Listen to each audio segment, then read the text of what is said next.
one of the world's most loved and recognizable buildings. But have you ever wondered what it's worth? On Pricing the Priceless, I'm going to put a value on this iconic structure. That's awesome. I'll be selling a small chunk of it at a top New York auction house. The Eiffel Tower staircase section at $300,000. Finding out what it costs to build a replica over 8,000 kilometers away from the original. You would have to have a budget of $60 million to even think about doing something today. And pricing up a truly monster move halfway around the world. I'm just going to have to tear down all these buildings to make room for the Eiffel Tower. As simple as that. I'm Kevin Cook. I'm an engineer, and I'm fascinated by iconic buildings. They're often referred to as priceless, but as an engineer, I know that anything can be built for the right price.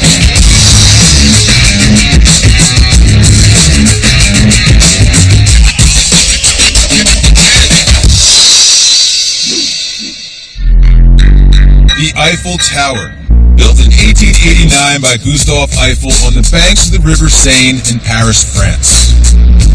At just over 300 meters, it was the tallest building in the world for over 40 years. These days, over 6 million people a year come to set foot on one of the most visited tourist attractions on the planet. And now, I've traveled over 6,000 kilometers to see it. Whoa! You look at it from a distance, and it's amazing. But when you get up close, where I am now, and you can see the details, I mean, it's an entirely different beast. It's really cool. Not only is this an amazing work of engineering, but it's also a work of art. This baby Eiffel Tower cost me about $15. The big guy himself, people say it's priceless. But is it really? Maybe it's just that no one's ever tried to calculate its true value. That's exactly what I intend to do, and here's how I'm going to do it. First, I'm going to scrap it. Whoa! I'd never dream of really destroying such a global icon, but by pricing up its raw materials, I'll get a better understanding of its complexity, its strength, and its sheer size. Second, I'm going to build it. I'm going to discover what a feat of engineering it was, and what it would cost to rebuild today. Finally, I'm going to buy it. I want to know its value as a profit-making business, and price up moving it to a place where it could make even bigger bucks.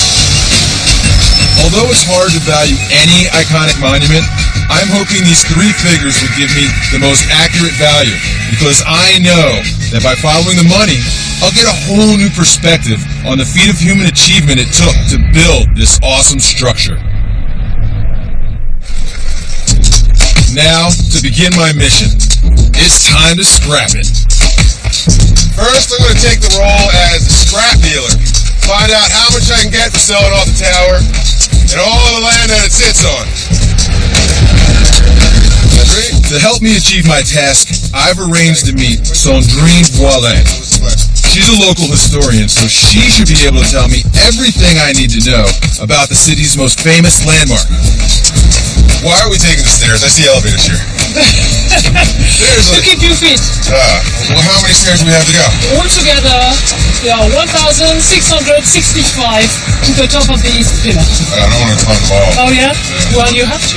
Sorry. It was originally built as a magnificent entrance arch to the 1889 World Fair, but not everyone was as impressed back then as I am today. Parisians hated it at first. Hated it? Yes. That's a strong word. Yes, they hated it. What? They thought it was ugly or something? Is that what you're saying? Exactly. Some people even called it the tragic lampstand. Tragic lampstand. I like that. Halfway up the tower, and we stop off on a private platform to take in the views. Tell you what, Paris is a nice-looking city. Thanks. It really, no, it really is. I'm impressed. But the Paris skyline is not the reason I'm here. I'm trying to value the tower as scrap, so I need to know exactly what it is I'll be getting rid of. I want to know what kind of metal the Eiffel Tower is made out of. Old iron. Why would you use iron instead of steel? it would be more durable and most affordable, according to Eiffel at that time. Actually, Eiffel had 18,000 parts built, put them all together. It had 5,000 mechanical drawings. 5,000 drawings just for this. Absolutely. Wow. Before the very first beam was put. I see lots of rivets. Do you have any idea how many rivets? 2.5 million. 2.5 million rivets. Quite a lot. Yeah, that's a lot of rivets. The higher I go, the more I get a sense of how massive this thing is. If I'm going to scrap this tower, I need to know how much of it I have to sell. What am I looking at here? What do we have? You'll have nearly 7,300 metric tons Okay. of iron. That works out to about 8,000 US tons. Yes, That's a lot of metal. it is. I mean, but I'm kind of not surprised if you look around. This entire tower is built of metal. I don't see anything else. So I've got 8,000 US tons of wrought iron to sell as scrap. My next job, to find out what all that metal is worth. It is a lot of iron, but it's not as much as you think. If you could melt down all 8,000 tons into a pool the size of the tower's footprint, you might be surprised what you find. How high do you think it would be? This high? Maybe this high? This high? Wrong. It's not even this high. There we go. It's only 6 centimeters off the ground. That's it. I know it sounds ridiculous, but convert all 8,000 tons of beams and rivets into one single mass, and what I have left to sell is not even ankle deep. This isn't a job for just any old scrap dealer. I need one big enough to handle the thousands of tons of iron I've got at my disposal.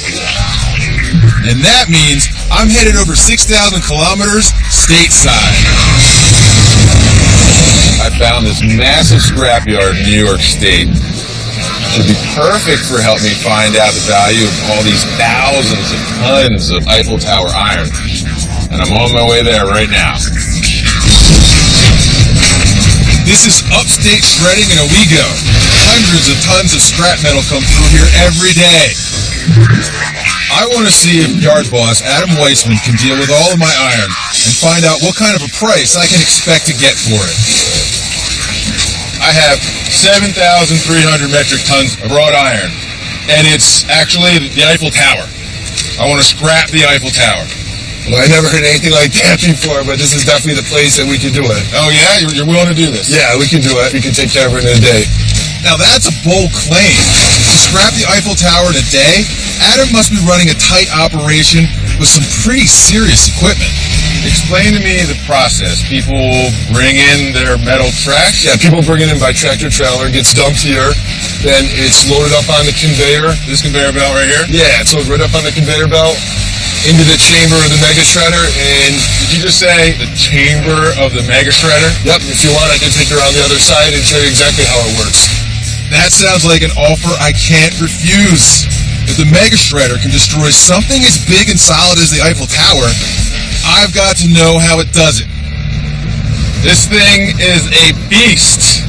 I mean, what does it do to the metal? Does it just crush it? Does it break it apart? It actually sucks it up, goes against a big wall with holes in it, and just keeps slamming it till it fits through. Its 3-meter jaws can demolish any kind of scrap metal, from refrigerators and washers, right up to automobiles. What I'm imagining is like taking the whole Eiffel Tower, turning it upside down so the small end is at the bottom, and then just feeding the mega shredder a little bit at a time. I don't know if it'll exactly do it that way, but we'll try to make it happen how you want it.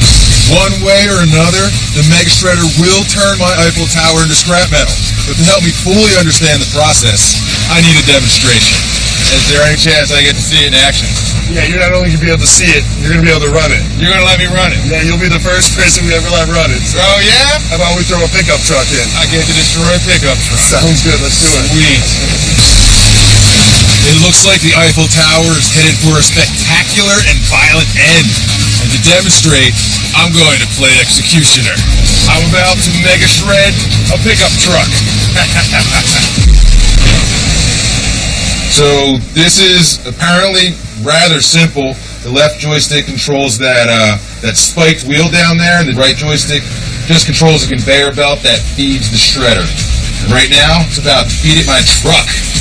Well, not my truck. Thank God.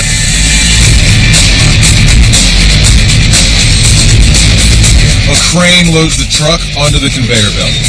All right, here we come. We're ready to shred. I'm about to send this pickup truck into a 10,000 horsepower mega shredder.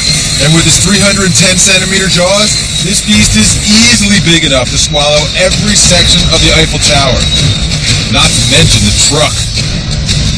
Oh, this guy is going bye-bye. This feels like a roller coaster just about to drop off the end, you know? Except for, in this case, luckily I'm not in the roller coaster. There we go!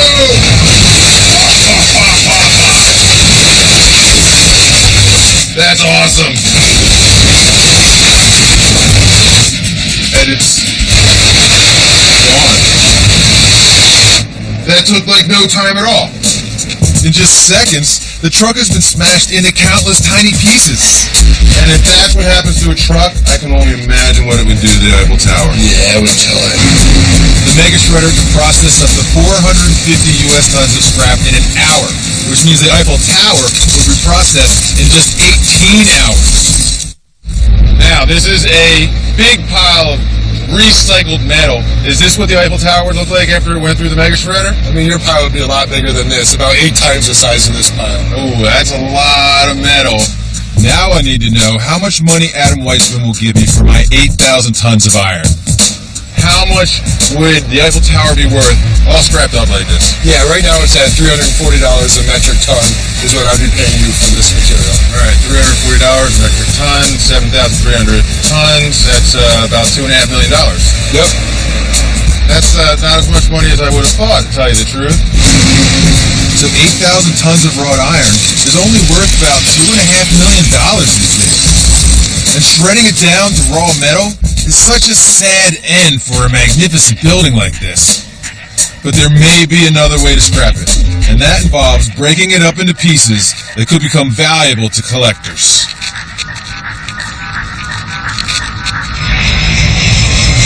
I'm in a new state with a new plan. The iron from the Eiffel Tower, it's not just any old iron, it's special. It has historical, political, and social value to it. And I have to take that into consideration. For the sake of accuracy, what I want to do is I want to add a little extra, Eiffel Tower markup so I can better represent these special values. Here in Orlando, I found a man called Steve Kuhn, who actually owns a piece of the Eiffel Tower. If he's willing to sell it, I might just be able to work out my Eiffel Tower markup. Steve. Kevin, how are you? Thanks for meeting with me. You're welcome. Is it true you have a piece of the Eiffel Tower in here? I have a little secret in here. You're going to like it. Nice. Show me the way. Whoa. A spiral staircase. This is nice. About 120 some years old. This staircase was removed from the tower in 1983 to make room for new elevators. But even standing on its own, it's a stunning piece of architecture. How long ago did you get this? I got it about 2 years ago. I got a phone call one day and a guy said, we need our yard cleaned up. He said, there's a spiral staircase laying there. Take that with it. I said, really? Get over there and look at it. He says, this is from the Eiffel Tower. Right. He told me to take it. Wow. And better than that, I paid for it as scrap metal.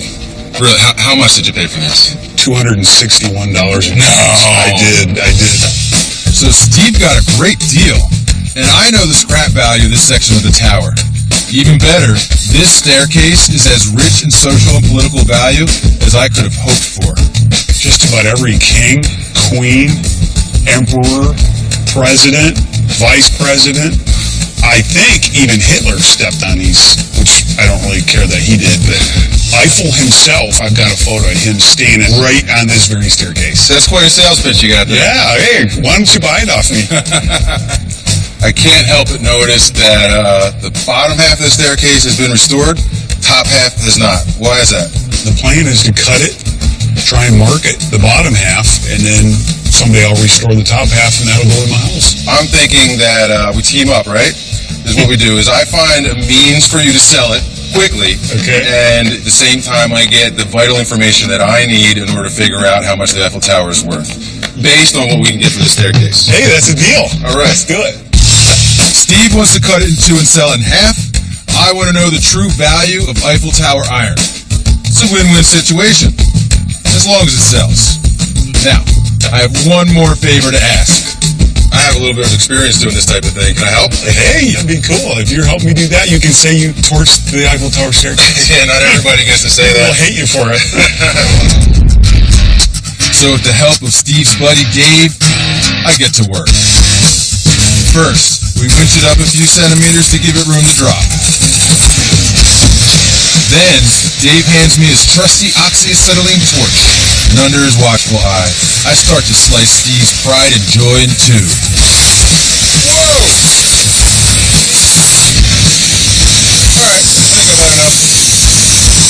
I let Dave finish the job while I secure the services of an auction house in New York City. Have I got something for you? I've got the perfect place to sell the stairs, at an auction of cultural icons. That's it. It's also the ideal opportunity for me to get the highest price possible for selling off the Eiffel Tower.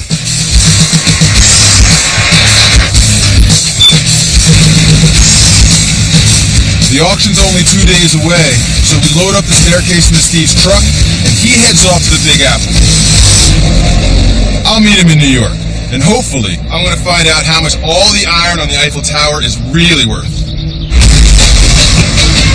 2 days after the Eiffel Tower staircase left Orlando, I'm at the Park Avenue Armory in New York for a big Guernsey's auction house event. This auction is full of iconic objects, like Superman's cape, Michael Jackson's hat, even a Spider-Man #1 comic. But center stage is Steve Kuhn's Eiffel Tower staircase, complete with a certificate of authenticity. In Paris, a similar section recently sold for over $750,000, almost 3,000 times its value of scrap. If I scale that price up to the tower's full size, I get a value of over $7 billion. This huge amount of money has got me excited and nervous. It's time to check in with Steve to find out if he's feeling the same way. It looks fantastic. It really does. We could not have picked a better place to do this. Are you a little bit nervous? I have mixed emotions. All right. I feel like I'm playing a poker hand, and I'm all in. And I think I've got good cards, but I'm not sure. As the auction fills up, Steve's staircase is getting a lot of attention. Those two are French. That's good.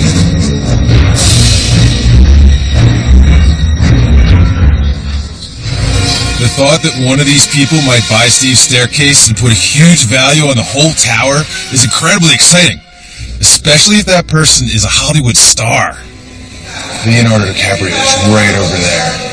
Maybe he's here for the Eiffel Tower staircase. It's not long now until we find out. Okay, so beginning with lot number 1, bidding at $50,000. Interest here. One thing's for sure, there's a lot of money being spent Interest here. in the lot at $100,000. One collector pays $250,000 for a Maltese Falcon movie statuette. Sold here for $250,000. But not everything is selling. Nobody even bids on the first edition Spider-Man. Pass the lot, if you will. But they're not what we're here for. For Steve and I, it's all about the Eiffel Tower staircase. Who knows what's going to happen? Maybe nobody will bid on it, but maybe it'll sell for hundreds of thousands, maybe millions, and that would dramatically change how much that Eiffel Tower iron is worth. Fingers crossed. Finally, it's time for Lot 104. The moment Steve and I have been waiting for. Lot number 104. This is it. And $300,000 for the lot. $300,000. Interest in this at $300,000. Interest at $200,000. Start the bidding. Bidding at $200,000. try to kickstart the bidding, she's lowered the starting price to $200 grand. That's almost a quarter of the figure set by the previous staircase sale. Bidding at $100,000 to start the bidding. Interest in the lot at $100,000. Is there interest in $100,000? It's not looking good. Bidding at $100,000. Any interest in this lot at $100,000? Pass the lot, please. Thank Pass you. a lot. My dreams of putting a huge price in the tower are gone, but I feel more sorry for Steve.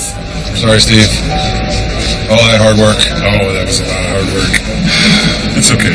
Nothing ventured, nothing gained. We gonna try again? Oh, I'm not giving up. That's the attitude. That's right. Thank you. Good luck next time. Thank you. See ya. I'm sure that Steve will get the $750,000 price for a staircase sometime soon. At least I've learned that scaling up to over $7 billion for all of my Eiffel Tower iron is just way too optimistic. And of course, flooding the market with bits of the tower would only decrease the value of my collectibles further.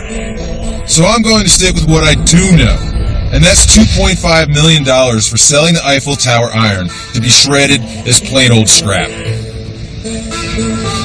Not only that, I've still got one more valuable asset to strip. The land the tower sits on. This park is Champ du Mars. It's the home of the Eiffel Tower. Now get this. Even though we're in the heart of Paris, local realtors have valued the land that I'm standing on at only $20,000. Per square meter, that is. At 125 meters from corner to corner, the Eiffel Tower's footprint totals just over 15,500 square meters. And at $20,000 a square meter, the land the tower stands on is valued at almost $302.6 million. Add to that the $2.5 million I get for the iron, and I've got my first price for the Eiffel Tower. Just over $305 million. That's the scrap value of the whole Eiffel Tower site. A much smaller number than I was expecting, but one that reflects the high value of Paris real estate and the surprisingly small amount of iron that makes up this massive structure.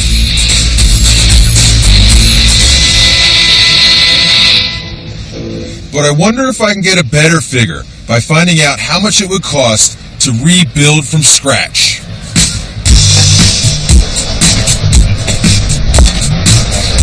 The Eiffel Tower is an incredible feat of engineering. To build that high, Eiffel had to come up with a groundbreaking and daring design that would withstand the force of the wind.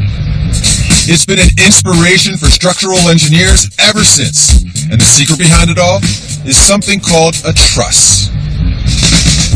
The beautiful thing about a truss is that it's extremely solid and extremely simple. It's just a triangle, and when the lengths are kept constant, it's really difficult to collapse. If you take a truss, add a load more trusses, you've got a lattice, one of the strongest structures known to man. Add a few more lattices, and you have yourself one extremely solid Eiffel Tower. The original cost 8 million francs, or $35 million in modern money. But I doubt 35 million would do the job today. To figure out the cost of a modern rebuild, I need to find a recently built version of Eiffel's masterpiece. And that means a trip to a place where they say everyone's dreams can come true. Las Vegas. But just for a second, I thought I was back in Paris because right over there is another Eiffel Tower. This tower is part of the Paris-Las Vegas Hotel, which opened in 1999. Now, this is only a half-size replica of the real thing. That's not a problem. I mean, it's still incredible to look at. It might only be 165 meters tall, but this time, I'm taking the elevator. Everything sexy in Paris. Everyone constantly moving to see. We're here. The tower has the same look and feel of the original, but there is one slight difference. I don't have a view of Paris, but the view of Las Vegas is pretty nice. I've traveled halfway around the world to see this, so to make a trip worthwhile, I'd better be able to find out how much it costs.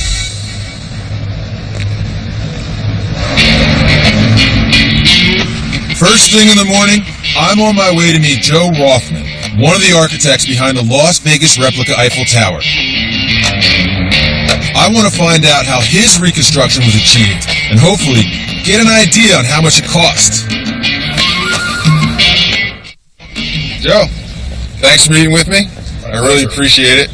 Now, the first thing I have to say is, I've seen the real Eiffel Tower, and this looks strikingly similar. How identical is it? Well, first, the obvious is we decided to make it half-size. Why half-size? Why half-size? There's an airport here called McCarran Airport, and FAA has some rules and regulations on heights. So rather than some other odd number like 62% or so. So we just made it half-size, and it's actually easier to convert in half. The original Eiffel Tower is wrought iron. Is we have the same thing here? Well, today we build with steel. The technologies have advanced over the last couple hundred years. Wrought iron isn't as strong as the strength of the steel. Eiffel used wrought iron because it was tough, flexible, and cheap, giving him the durability and wind resistance he needed.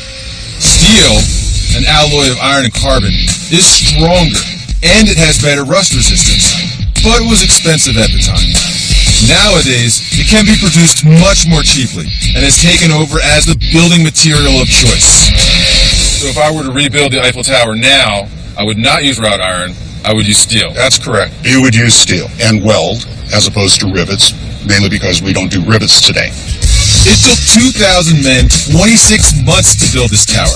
That's a long time by modern construction standards. That's because not only did they faithfully replicate every last truss, they also added 300,000 fake rivets to the modern welded steel structure to capture the exact look of the original. And on closer inspection, they look just like the ones I saw back in Paris. Did you get carried away with the details? Is it really that important? Yes, it is important. And what's interesting is when we have people that come from all over the world and look at it, they remark at how well it compares to the original. So we actually get feedback from that. My ultimate goal is to rebuild one. So can you give me an estimate about how much it would cost today to build an Eiffel Tower of this size like is here in Las Vegas? You would have to have a budget of somewhere in upwards of $60 million to even think about doing something today. $60 million. That's exactly what I needed. A half-size replica of the Eiffel Tower would cost me $60 million. So, the cost of a tower twice as high would be twice the price, right? Wrong. So let's say that this group of chips right here represents the Eiffel Tower in Las Vegas. 2 chips wide, 2 chips deep, and 10 chips tall. Now, if we want to double the height of this, what we need to do is remember that this is a 3-dimensional object, not 1 dimension. So if we're going to double the height to 20 chips, we're also going to double the width to 4 and the depth to 4. So that's 2 times 2 times 2. Ultimately, 8 times the volume means 8 times the cost. Using this rule of thumb means that the cost to rebuild a full-size replica Eiffel Tower is 8 times 60 million, which gives me my second valuation. The cost to rebuild a full-size Eiffel Tower today using modern construction techniques is $480 million. A huge price that reflects the complexity and scale of this brilliantly engineered structure. I've completed the second part of my mission. I now know what the Eiffel Tower would cost to rebuild, and what it's worth of scrap. But there's one important piece of the jigsaw left. What would it cost to buy it? Next, I need to make like a big city money man, figure out how much the Eiffel Tower is worth as a business.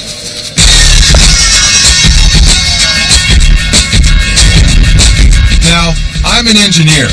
I'm not a businessman. So before I make the trip back to France, I stop off in New York City to get some advice from Wall Street venture capitalist Vince Farrell. So what I'm looking to do is buy the Eiffel Tower And so I want to figure out what it's worth as a business. Okay. What information do I need? We'll need the total revenue number, and that would probably be ticket sales to go up the tower, any ancillary souvenir shops that might be connected to the tower. Now, the expenses are going to be probably pretty high because they keep that thing in meticulous shape, the painting, the electricity, the maintenance, and whatnot. So all expenses connected, that's the information we need. Excellent. That sounds easy. Wonderful. I'm on it. Go get them. Thanks, Vince. I'll talk to you soon. Okay. Over 6,000 kilometers later, and it's time to get the numbers Vince needs to work out the value of the tower as a business. And it's easy to see what a huge tourist magnet this massive iron structure is. So much money is changing hands here. It's nonstop. All day, every day. All kinds of people from all corners of the globe are giving their money to business. Some of it's official, some not so much. Everybody is feeding off this icon. First, you have the tower's 600 staff, from the ticket collectors to the guys who take out the rubbish. Then, you've got the trinket sellers, the tour guides, a gorilla, all here waiting for the next coach load of fat-pocketed tourists to arrive. Now, ticket prices range from 3 to 13 euros, and that depends on your age and how high up the tower you want to climb. You have 7 million people per year, an average of 8 euros per ticket. That works out to 56 million euros. That's $71 million per year, and that's just ticket sales. Then there's the Jules Verne restaurant, holder of a prestigious Michelin star, and situated 122 meters up on the second floor. 3-course meal, 300 euros with wine. That's over $400 for dinner. With prices like that, the Jules Verne could be making the tower a lot of money. I would like to eat here. But the restaurant's not open yet, so I head to the kitchen and ask head chef Pascal how much business they do. How many customers do you get per day on average? We do around 115 for lunch, 120 for dinner, 360 days a year. From the lift, the view, the food, the wonderful experience. It turns out the tower and the restaurant are two separate businesses, but the tower does make money by renting out the space and taking in a percentage of the profits. Inevitably, the tower also makes money from souvenir shops. I like this. I want one. And they don't seem to be holding back on the prices either. An Eiffel Tower lamp. It's 375 euros. That's almost $500. And if souvenirs are selling for this much money, they're just breaking it in here. Bonjour. Just like the restaurant, the tower makes money by renting out space to the shops and taking a percentage of the sales. Merci. Combine all the tower's restaurants, cafes, souvenir shops, along with the guided tours, and you've got an eye-watering total of $13 million revenue a year. Add the $71 million from ticket sales, and that's $84 million a year. Plenty of profit. Next, I need to find out what the tower has to pay to keep itself going. And that means getting away from the tourists and into the unseen depths.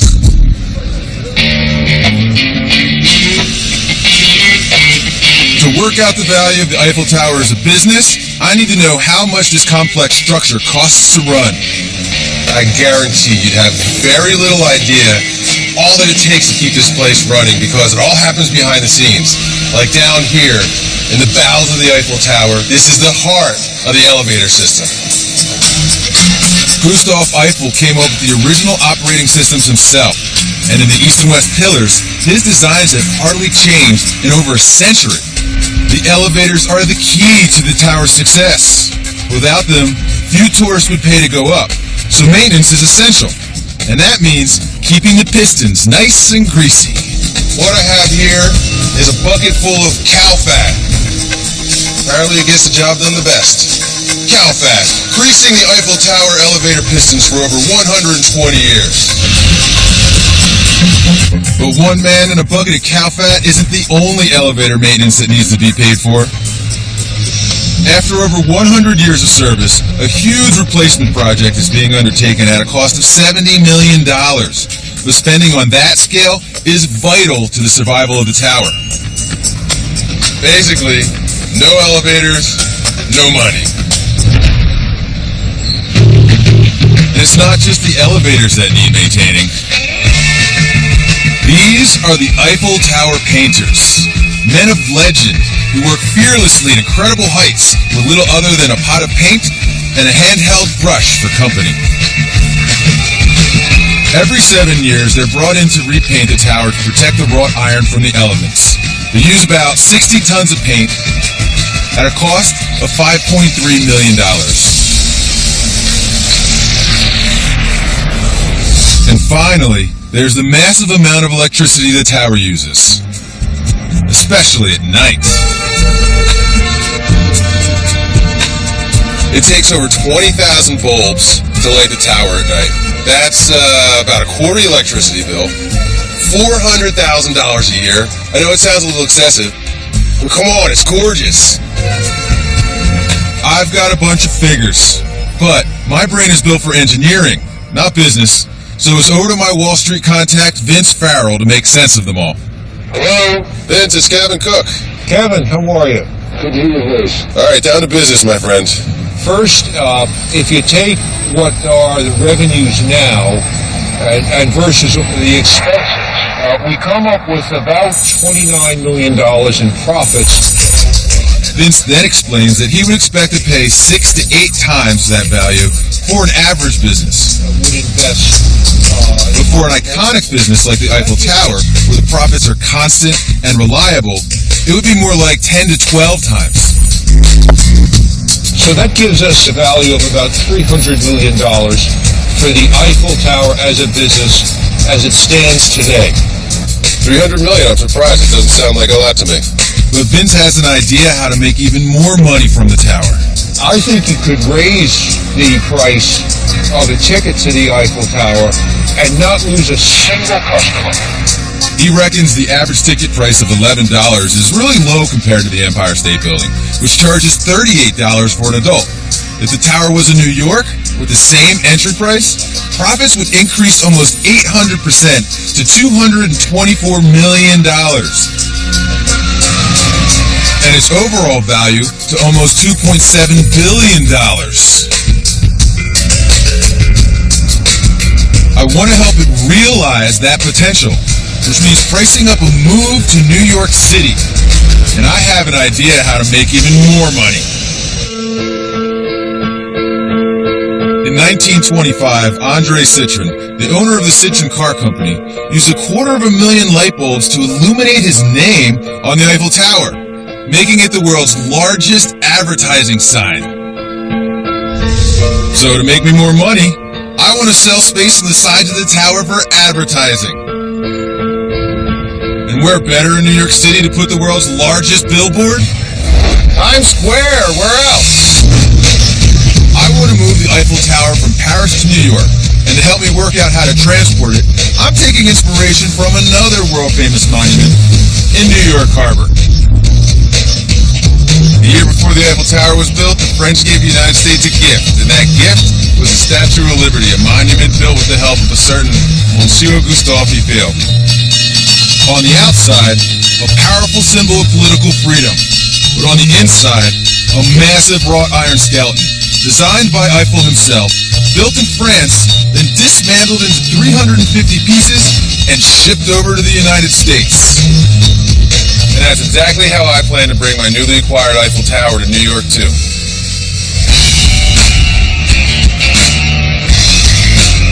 So I've come to Port Newark Container Terminal, where I want to find out how to ship the tower over to New York and get a quote for the job from Operations Manager Del Babish. I have this humongous job. I'm buying the Eiffel Tower, shipping it across the Atlantic Ocean, and planning it in New York City, and I need somebody to move it for me. Does this sound like a job that you can handle? We'll handle it, definitely. So obviously these containers have a limited volume, but what about a weight limit? How much can they carry? It varies, depends on the commodity. For a load of iron, for example, if you were going to load iron on a container, you would map it out, all right, and say, I'm going to put 48,000 pounds of iron in this specific container. You wouldn't fill the whole container up with iron because then it would probably weigh 200,000 pounds. You would map it out accordingly. At 48,000 pounds, or 24 U.S. tons per container, my Eiffel Tower will fit into about 350 containers once the weight of the packaging is taken into account. So would I pay by the container, or would I pay by the hour for how long it takes to unload them and ship them? You would pay by the container. What is this crane? This is a gantry crane. It's on a 100-foot gauge, and it can roll back and forth. It gantries back and forth. I can't resist the opportunity to get up inside one of these awesome machines, where crane operator Jimmy will unload my Eiffel Tower containers. Love how the floor is made out of glass. How many can you move in an hour? The norm is about 30 an hour, but you got to be careful. You got to watch when the ship's in. You got the guys running around the ship. You got the guys on the dock. So as a crane operator, you got to literally watch everything around you. My plan is I'm purchasing the Eiffel Tower, putting it into containers and shipping it over here to New York City. That's a lot of containers. That's a lot of containers. It's a lot of money and a lot of work for us. It's 350 containers. How long do you think it would take to move that? It would probably take us roughly about 12 hours. Thanks, Jimmy. That seems like a fun job. Even though Jimmy makes it look easy, moving my containers will clearly be a difficult and dangerous job. And usually, they don't come cheap. Now, I need to ask Del for a quote, broken down as price per container. I need costs. Paris to the coast on container trucks will be around $1,000 US.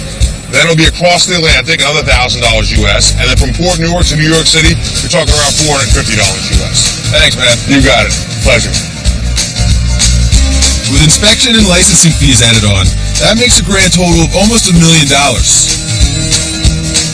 Then there's the cost of dismantling and rebuilding it in Times Square, which Vegas Eiffel Tower architect Joe Rothman tells me is roughly another $121 million. Giving me a total to buy, move to Times Square, and rebuild the tower of around $422 million. But one question remains unanswered. Can Times Square actually accommodate such a giant structure? Times Square, New York is the perfect place for my giant billboard in the shape of the Eiffel Tower. Now, I have to work out exactly how it will fit into this crowded city. I know that I can reconstruct one leg in the big open area where Broadway meets 47th Street. Hopefully, I can fit another one further down Broadway. To find out if that's possible, I'm enlisting the help of architect and planner for Times Square, Claire Weiss. You want to put the Eiffel Tower here on the corner of 47th Street. I mean, it's definitely going to fit here. If we put one foot in that corner, the other one's going to go 410 feet in this direction. Whereabouts do you think that'll be? What happens is that Broadway and 7th Avenue cross. So the Eiffel Tower, I think, will fit about the point where they cross. According to Claire, the second leg will fit further down Broadway. And I've got a good idea where to put my third leg. And it looks like the other foot is going to go down, directly down 47th. That way. I'm glad you brought the surveyor's wheel, because what I want to do is measure 410 feet that way and see exactly where one of the feet is going to end up. For this leg, I'm hoping to take advantage of New York street grid. And all those right angles seem perfect for a four-legged, square-based tower. Everybody's going to love it. This is a great idea. And after measuring out another 125 meters, we confirm the location for my third leg. There we go. This is the outside corner. It's going to look like this. So with 3 legs down, there's only one place I can put the fourth. The problem is, there are 1 or 2 obstructions in the way. Yeah, so from this point on, south and east, I'm just going to have to tear down all these buildings and make room for the Eiffel Tower. It's as simple as that. The city of New York might have a few things to say about my plans, but I'm sure they'll appreciate the benefits. Well, I'm happy to say the Eiffel Tower fits in Times Square, and the only casualties are a handful of these buildings. Now, I wonder what some of these people have to say about my plan. This is what I'm doing. I'm buying the Eiffel Tower, the real one in Paris, France, ship it over the United States, and put it right here in Times Square in New York City. Oh, it's a great spot. It could always be something else to look at. It's beautiful. This will fit right here and bring the love back to New York. Oh, that's great. So that's a good idea. If I see it, I'll believe it. In that case, it's time to believe. So with $300 million to buy, almost $1 million to ship, and another $121 million to reconstruct, my Eiffel Tower is situated in the heart of Times Square at a cost of $422 million. A number that reflects the massive potential of this hugely popular world icon. Of course, there is the small matter of demolishing a few buildings, but I already know that with Vince's increased ticket prices, my tower's value could soar to $2.7 billion. And if I fill it up with advertising at Times Square rates, I could make an extra $10 million a year, which I'm hoping will pay for those demolition costs in no time. This has been an amazing journey from Paris to Las Vegas to New York, and it's all about the numbers. So at the end of my journey, I have a value for the Eiffel Tower. In fact, I have three. The scrap value of the Eiffel Tower is $305.1 million. The cost of rebuilding it, $480 million. And to buy it and ship it over to Times Square, $422 million. They're all in the $500 million ballpark. A price worthy of this incredible icon. But don't think you'll be seeing it in New York anytime soon, because to the French, the Eiffel Tower remains a priceless symbol of both their nation and Eiffel's engineering genius. And it's worth a lot more than I can actually afford. Looks like I'm going to have to settle for this little guy for now. Brand new Pricing the Priceless attempts to value New York's Grand Central Station at the same time.